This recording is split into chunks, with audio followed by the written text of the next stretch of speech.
Hello and good afternoon, ladies and gentlemen, boys and girls. Welcome, everybody. It's really good to have you here at the beautiful Rasmussen Theater in the National Museum of the American Indian. You're in for a treat today. As part of our Indian Summer Showcase series, we're going to be presenting Mr. Arvel Bird today, both at a noon concert and then later on this afternoon at 5 p.m. He'll be in concert again. So if you enjoy this concert, which I'm sure you will, please tell your family and friends to come and join us for the 5 p.m.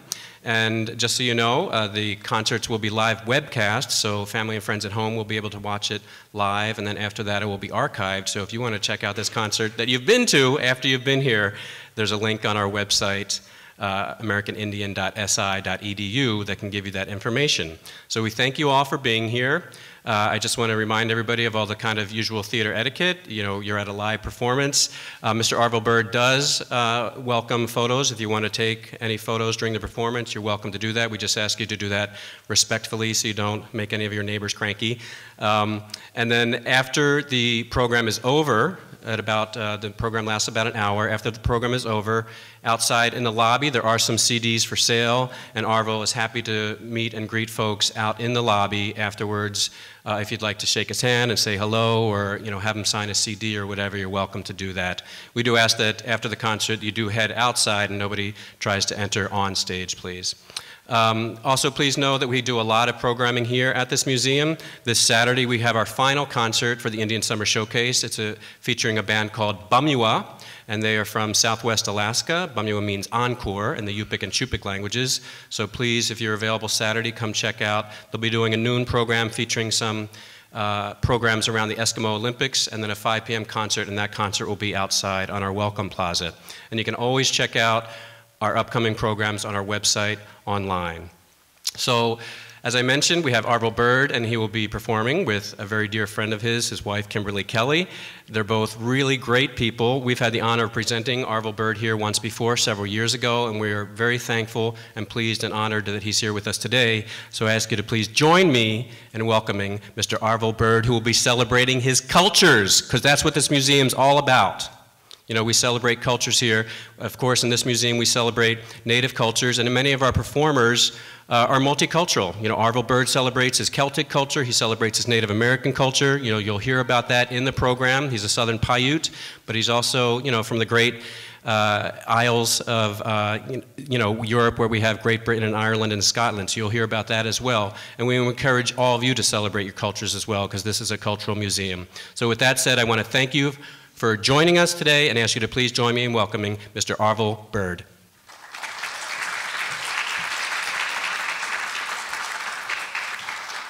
Thank you, Vincent. And welcome. It's good to be back here. Has been a few years. I see some familiar faces and some new ones as well. And you new young fans, too. We always like the young fans. And my daughter's here. Where's Shaylita? Where's Shayla? Oh, over here. There she is. She's a resident of Washington, D.C. and a professional political photographer. We're glad to gonna have some lunch afterwards. Good to see you.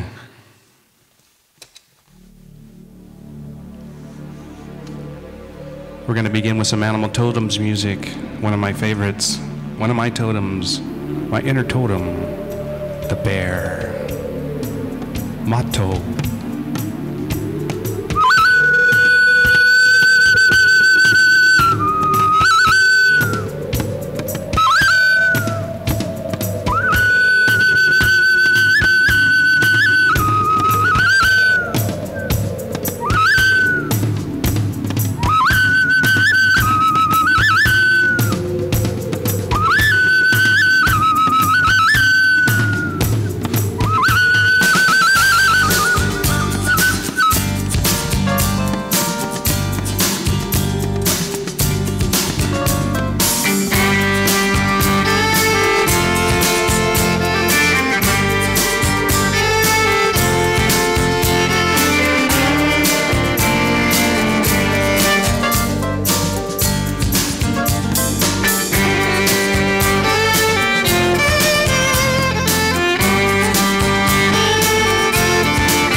Motto.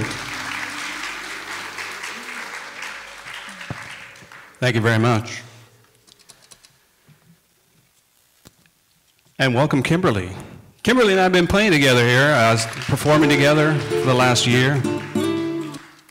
And we have been having a great time. So she is playing the Irish hand drum called the boron. She's also singing some harmony with me and playing the keyboard. So working her into it. Normally, she's backstage with the promotion and the booking and the website, and so, but she's been very talented, multi-talented person there. So, and she brings her Irish heritage to the stage as well. So, I want to welcome her here to the NMAI. Thanks, honey. The bear.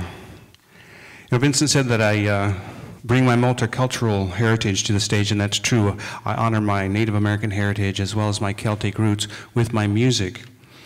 And, these cultures shared a lot in common by both being tribal societies, which means that they honored heritage and defended it with fierce loyalty. They both honored the drum and the flute and had nature-based spiritual beliefs and warrior societies.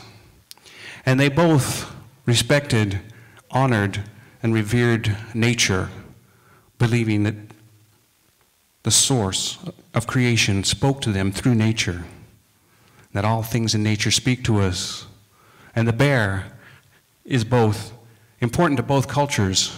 To the Native Americans, they see the bear as going into its cave to rejuvenate, to come out strengthened, ready for life in the spring, representing introspection, going within yourself to find your strengths that you need to bring out into your life for your survival and the survival of the people and your evolution. To the Celtic people, the bear represented that great strength and that fearlessness. And they used the bear as a name to honor their kings. King Arthur, well, the bear equals King Arthur, and King Arthur's name equals the bear people.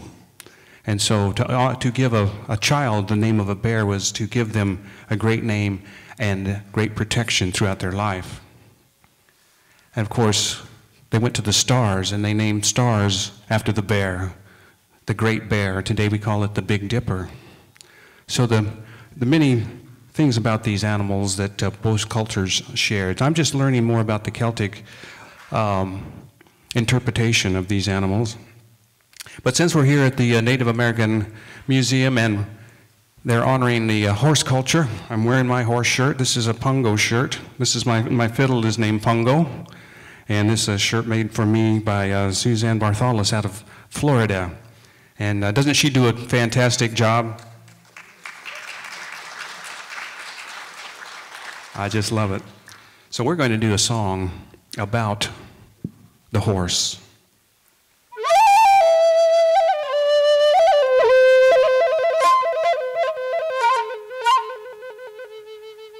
The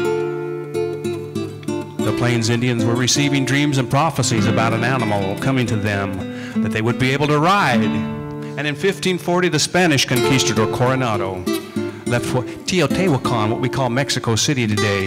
He came north into our great country with a huge entourage of 200 horsemen of nobility, 70-foot soldiers, and 1,000 Indian slaves that were herding his goats, his cattle, his sheep, his pigs, and his horses.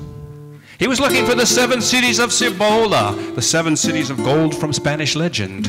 But he did not find the gold. Instead, he made his way to the Zuni Pueblos. He looked for the gold and stole everything from them that he could, and they told him the gold is out east, just to get rid of him. So he went east, but he did not find the gold. Instead, he found the buffalo. After nothing but days and weeks and months of buffalo, he was thrown from his horse and injured, and returned to Mexico broken and disheartened.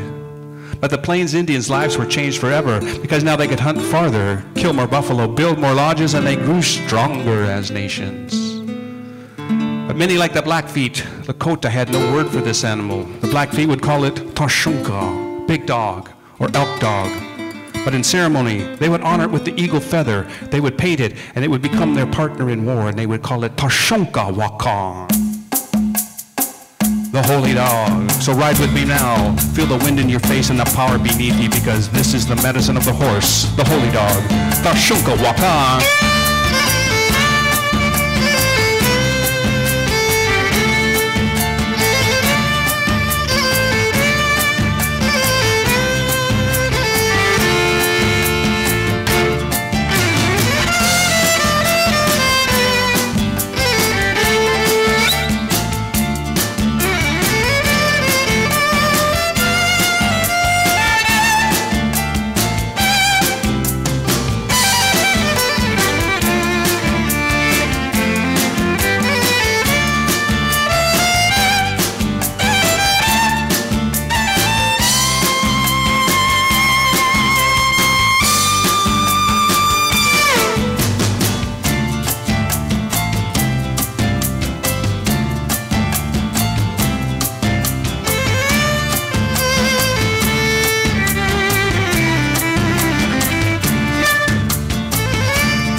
Horse represents power and freedom and independence.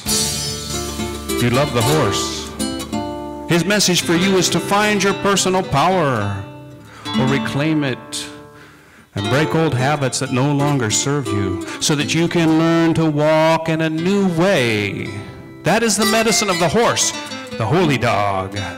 Tashunka waha.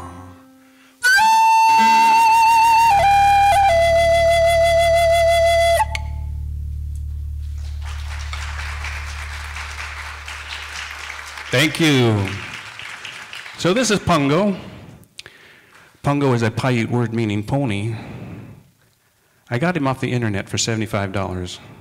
And that included the case, bow, and rosin. Then I went to Walmart, got some white and brown and black spray paint. Took everything off, painted him all white, and began to add the pinto spots. Now here's his forelegs, black, as you can see. Of course, they're stubby legs. Nonetheless, they have 2 stripes on each leg. That means he's counted coup twice. And he has 2 handprints down here. That means he's been wounded in battle twice. And he has 3 horse hooves, so he's been on 3 horse raids. He's got lightning on his shoulder for speed, and his eye is circled for clarity of vision.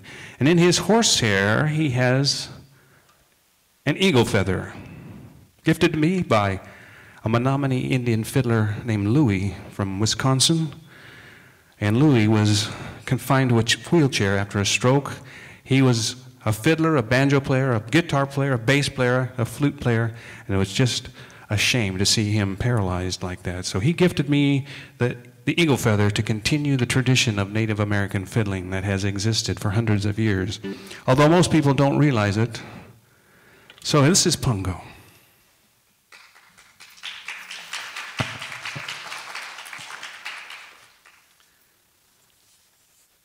My Native American flutes that I brought here this morning, most of them, well, all of them except one, I'll show you that one later, are all made by one man in Phoenix, Arizona. His name is Pat Heron. For some reason, I like people with bird names. Must be because of my last name. Anyway, Pat makes these fantastic flutes, and I chose his flutes to perform with because, number one, they're in tune with concert instruments, which is important to me because I'm a contemporary Native American musician, having studied classical music for years in college. And so, second reason is that they're loud. And if you're going to play with other instruments, you need a flute that will be loud enough to get over. And normally they're kind of a soft instrument, and I don't know how he makes these to make them so loud. Maybe they have a bigger chamber here, which means you got to have more air to blow in them. Plus, they look like a Nautilus submarine, don't they? Shh. Anyway, in honor of Pat Heron, I have a song about the great blue heron. And this is one of my favorite birds because he hunts alone, he flies alone. And if you've ever wanted self-confidence, self-assurance, or the ability to be self-reliant, this is your totem. This is the bird for you because that's what he represents. They only get to mate and to come together in the top of trees during mating season. So their medicine is teaching us to balance our alone time with group dynamics as well. So this is a song from the second Animal Totem CD that I released. And we have the Great Blue Heron for you.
Thank you, the great blue heron.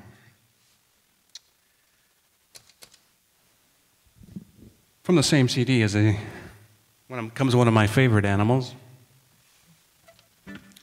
It's a song I composed to represent the badger. Now, you know the badger is small, you know, but you don't want to mess with a badger.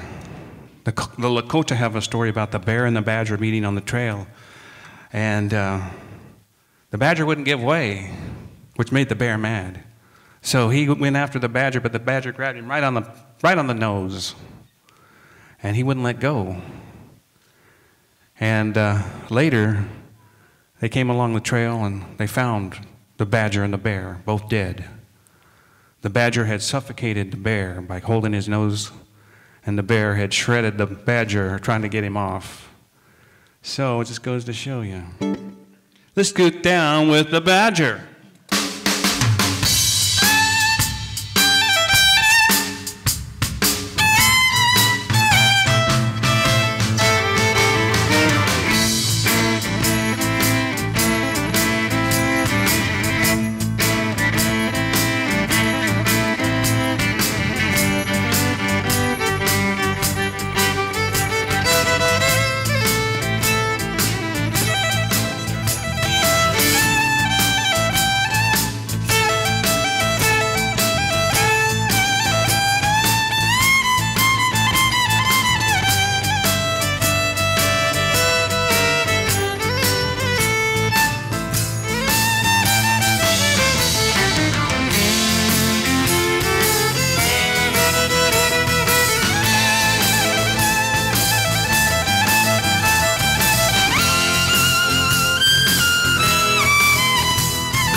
Okay, the badger's small, but he's fierce.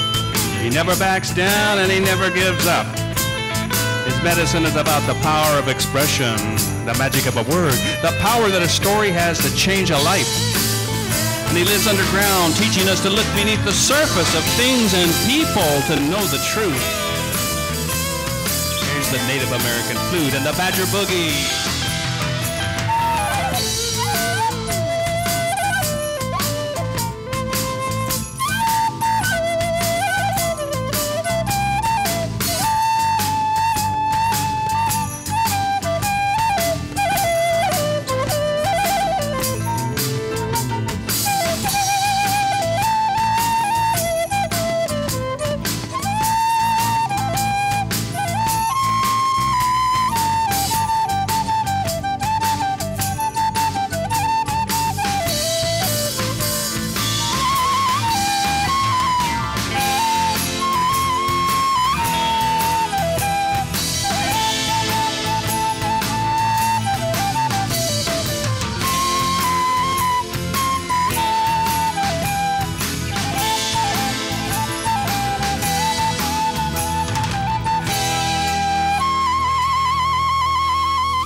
Oh, yes.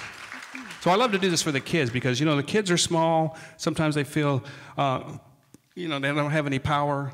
But remember, you know, just because somebody is small doesn't mean they still might have the bite of a badger. So, and plus, kids, remember, badgers are very clean animals. They always clean their den. They always back into their hole, too, so they're always facing out. I love the badger. Kim? As Vincent mentioned, we don't care if you take pictures. In fact, we love it. We really love it if you show them to us afterwards if they're really good. And videos are fine, too. We'd love to see you post them up on YouTube. You know, any promotion is good promotion, so don't feel like you have to get our approval for doing anything like that. You've got carte blanche. Like I said, as long as we look good and sound good, we're fine. Okay. And we want to say hi to the people out in cyberspace, especially Thank a you. big shout out to Brother Don, and you know who we're talking about. Thanks for joining us today. I love Brother Don. He always ends his phone call with, "I love you, and there's nothing you can do about it." Love you too, Don. Okay, I'm going to do a solo flute thing here. And I'm going to use another flute. This is actually a cane flute made by, I wanted to say, Ray of Island Flutes. Yeah, this is one of the Ray Island flutes, and he gifted me this flute. I really love it. It's got a really sweet tone. It's a little, it's high-pitched, but when it comes out of a cane flute like this, it has a certain woodiness, a certain earthiness to it, and I love that. I've got a CD called From the Heart of a Paiute, in which I took the flutes that I'd been gifted over the years by many flute makers, and normally a Native American flute is just made to be its own self. It might not even play in tune with other instruments. That's okay because it has its own voice. It has its own song. And so that's the way these flutes were. And I took those flutes and I played them and I spent time with them. And if they gave me a song, then I recorded the song. And then if I would listen back and I would give it a name. This song was one of the first songs I was given by the flute. And I gave it the name Warrior's Lament because there's a change up in the middle of the song. I envisioned an aging warrior, a person that has faced adversity and danger in their life, but gone ahead in spite of that without regard to his or her own personal safety for the help, well-being, and protection of other people. And he had served the people his whole life, but now he was old. He was in a wheelchair, and he lamented the fact that he was no longer able to be what he once was. But then as he rocked back and forth, he remembered back when he was young and strong and able to count coup among his enemy.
The Warrior's Lament. Thank you very much.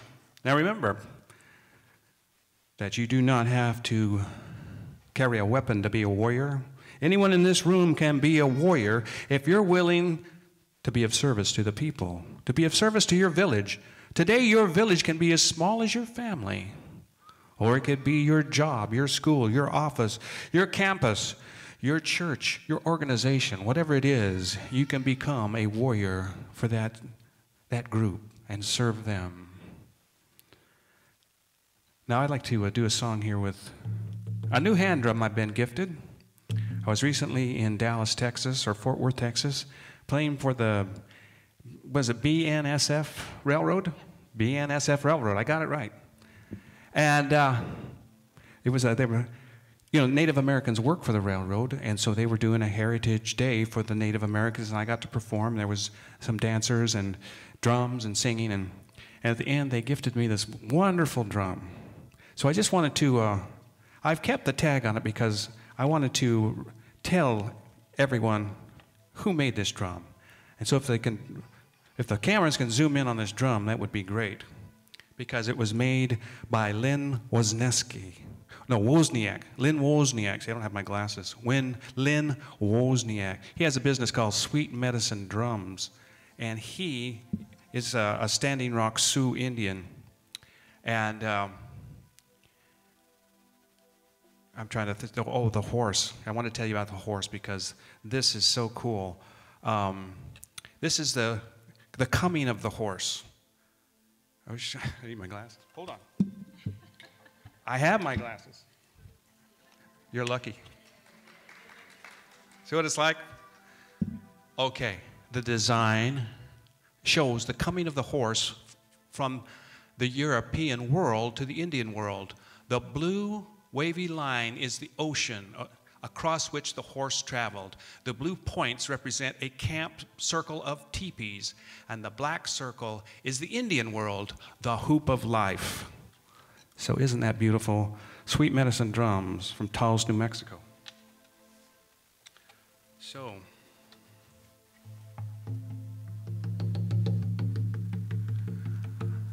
I guess I can take these off now, because I can see you just fine. I recently read an article in Native American, what is it? It's not, Indian Country Today magazine. It was one of the June issues. Now, I highly recommend this magazine if you want to know what's going on in Indian Country today. I mean, it has not only articles about what's going on here in America, but Canada and all indigenous people around the world. That's what I loved about this article, because it was about a little tribe of Indians that live in the Amazon. They're called, let's see, the Parajas. I pronounce it Parajas. It could be different, but I'm going with Parajas, the Parajas Indians. They live so far in the jungle that it takes a 4-day canoe trip to reach the nearest town. They were first discovered by the Portuguese missionaries back in the 1500s, but they resisted becoming Christianized. And today they remain intact as a tribe, even though the Christians keep going back and going back trying to convert them. This article was written by a man that went there as a Christian missionary to convert the Parajas Indians. And you know what? After 3 years, he was converted to them. He learned new values. He quit his missionary work. He quit the church. He moved back to Massachusetts to study, to teach sociology and teach the language or document the language of the Parajas Indian, which is unique in that it includes whistling, singing, and humming as part of their way of communicating. These people are amazing because they live in the now. They don't think about the past. They don't think about yesterday. They don't think about tomorrow. They hunt, they fish, they share their food, they laugh, they talk, they gossip, and they sleep happy. In fact, he described them as extraordinarily happy people. And there's a whole tribe of people that are self-empowered. They're not trying to be like anybody else. They don't want to be like anybody else. They are proud of who they are. They love their culture.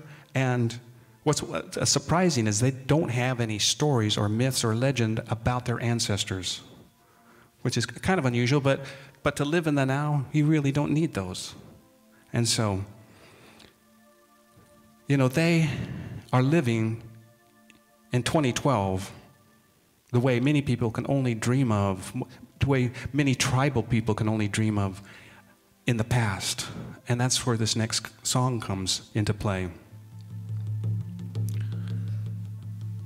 I was introduced to this song by a good friend of mine in St. Petersburg, Florida. Her name is Deanna. And she loved this song. Now I love it too. Written by Jesse Colin Young. It's a little known song.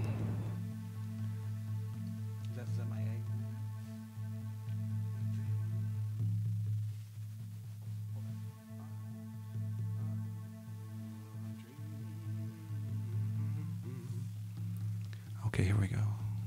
It's called Before You Came. It's probably written about the 1700s. I dream.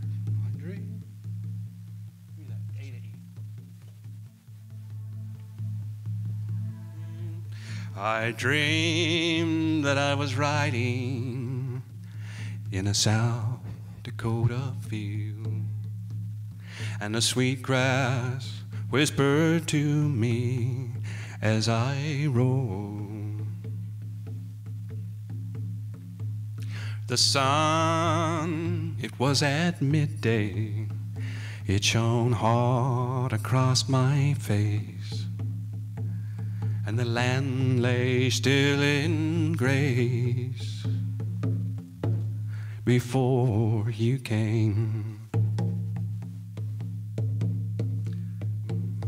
I can't get the melody.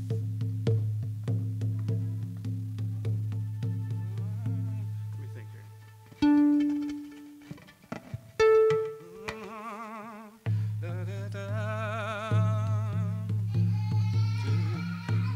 Two of my closest brothers, we were riding side by side as we watched a golden eagle fly in circles in the sky.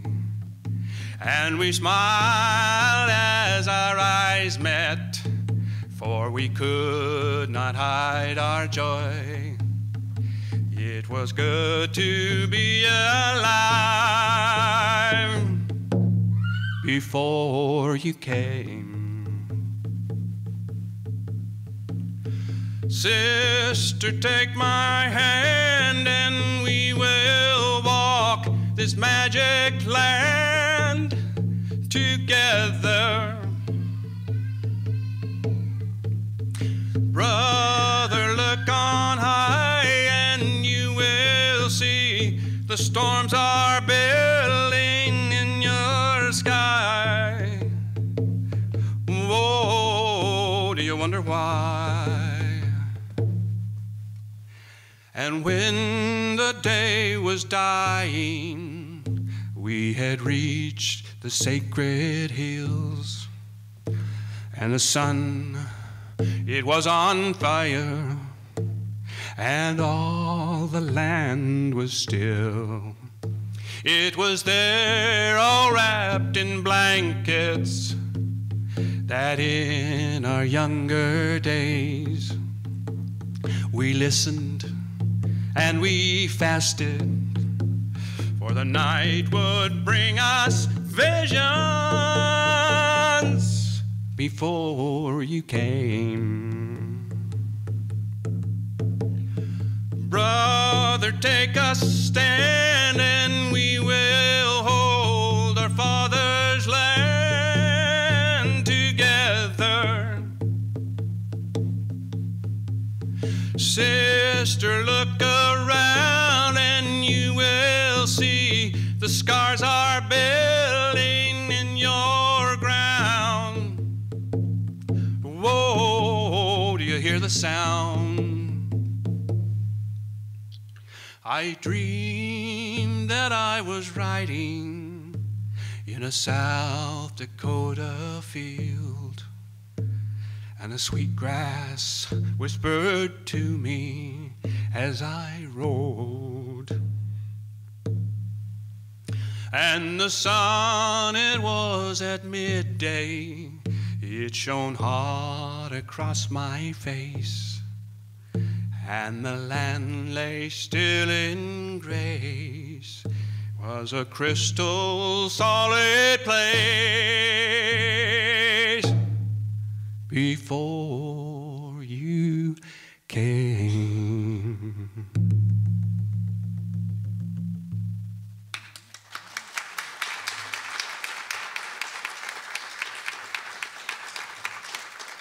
All right.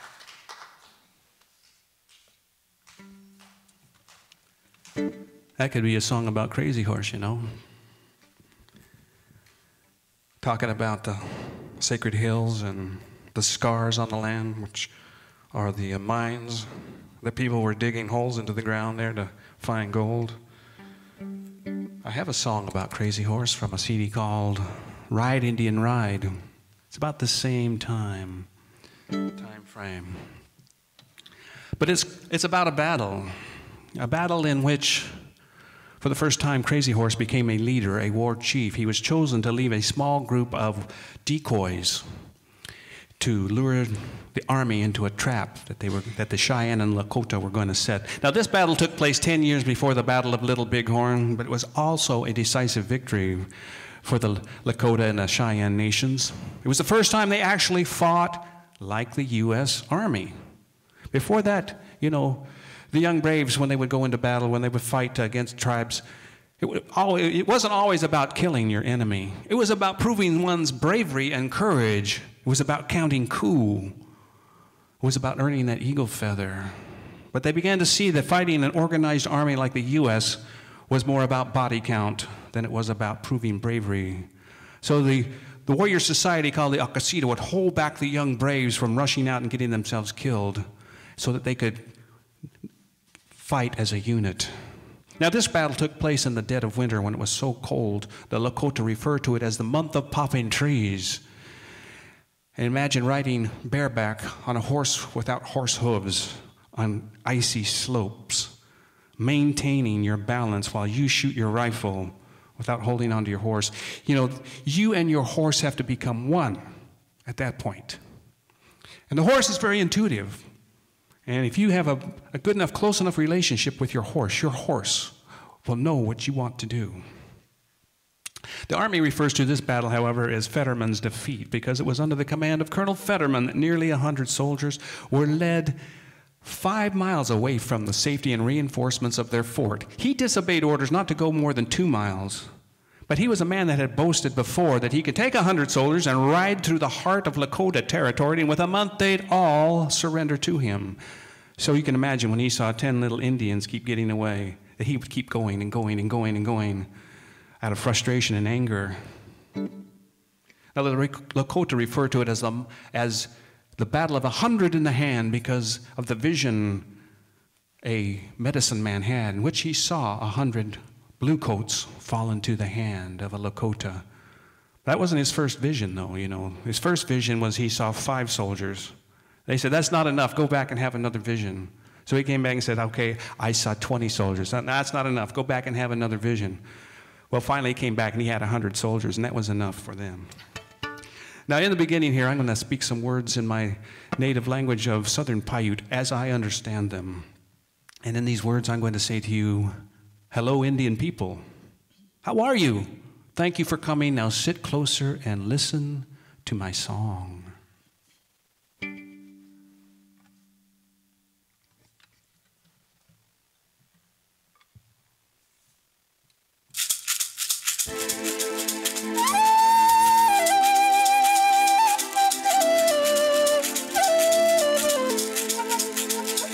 Wakwanemutsing, Adoa ine, Aya, Wakani Akado, Nunka Kakahaban.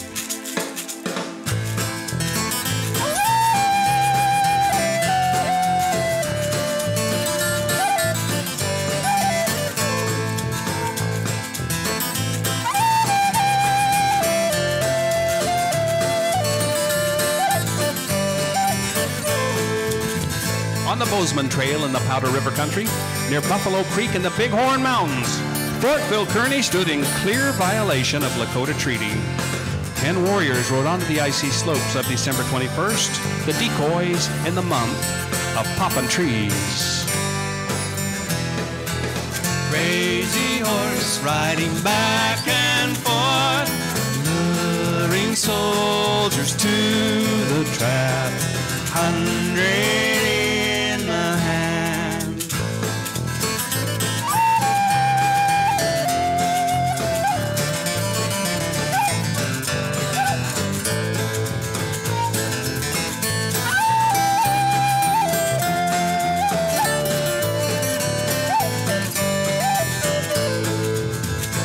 The Lakota warriors were. His enemies are afraid of his horses: American Horse, He Dog, Lone Bear, and Little Hawk, the younger brother of Crazy Horse. The two Cheyenne were Bird Ash and Big Nose, all handpicked by Crazy Horse to be the decoys in the battle of 100 in the hand.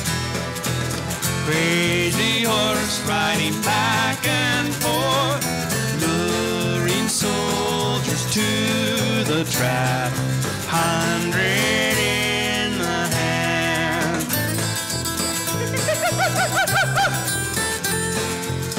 Hey, hey, hey, hey, hey, hey, hey.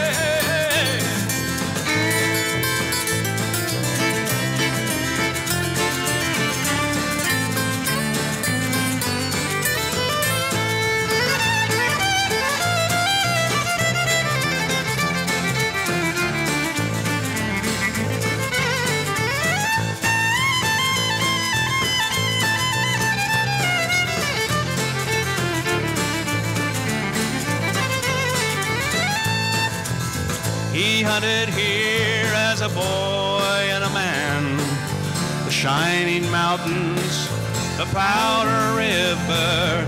Then miners came and brought the wagon wheel in the heart of everything, the Black Hills.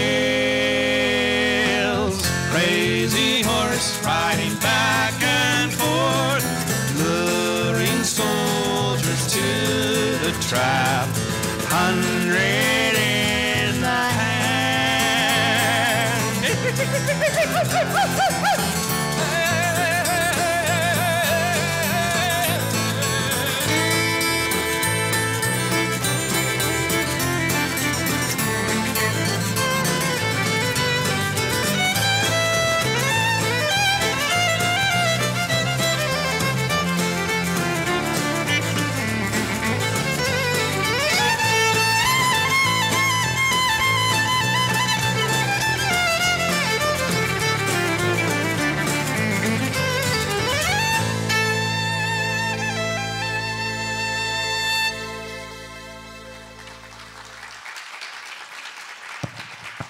Well, I think we only have time for one more song, and so does anybody here have a smartphone or iPhone? Anybody? Smartphone, Android, iPhone? Oh boy, looks like we got here just in time. If you've got your iPhone or smartphone, you can go to facebook.com/the Arvel Bird and like him, and then you can get updates and communicate with him on Facebook. Otherwise, you can visit us on www.arvelbird.com. Thank you, Kimberly. And you know, I'm glad I have her with me, because without her, I'd just keep going and going and going. Like the Energizer Bunny. Why don't you pick up your boron? Okay. And we'll wind things up here with a song to honor the Celtic side of my heritage and Kim's heritage, and do a song from our Celtic CD called Celtic Nation. And this is one that we love to do, and the critics have dubbed it, they've called it orchestral rock. And we call it Fire and Stone.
Thank you. There'll be more Celtic music at 5 o'clock, so come on back.